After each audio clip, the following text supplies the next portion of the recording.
ხშირად მეკითხებიან ღირს თუ არა 2026-ში გერმანიაში ჩამოსვლა. პირველი რაც მინდა გითხრათ, გერმანიაში ისევ არის კვალიფიციური მუშახელის ნაკლებობა.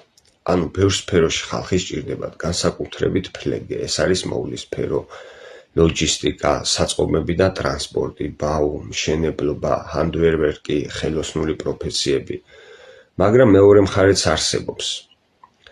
ბინის ბაზარი. დღეს ძალიან რთულია ბინის პოვნა, ხშირად ყველა ეს დიდი პრობლემაა. ასევე ძალიან მნიშვნელოვანია გერმანული ენის რაღაც გარკვეულ დონეზე ცოდნა.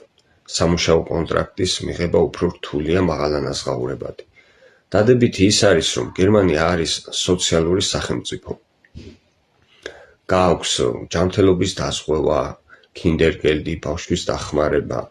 ახლა მთავარია ღირს თუ არა, თუ გააქვთ კაფეო გეგმა, ფინანსური ბუფერი და მზად ხართ ინტეგრაციისთვის, მაშინ კი 2026 წელს ჩამოსვლა შეიძლება სწორი ნაბიჯი იყოს. მაგრამ თუ მოდიხართ უბრალოდ ცდის მიზნით და გეგმა არ გაქვთ, რეალურად შეიძლება გაგიჭირდეთ.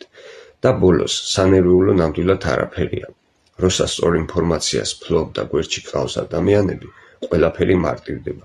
რა თქმა უნდა, ჩვენ დაგეხმარებით ყველა ეტაპზე, დოკუმენტაციაში, სწორად გაგზავნაში, სამუშაოს მოძიებაში, ბინის პოვნაში და მთლიანად პროცესის დაგეგმვაში. ამიტომ წარმატებებს გისურვებთ.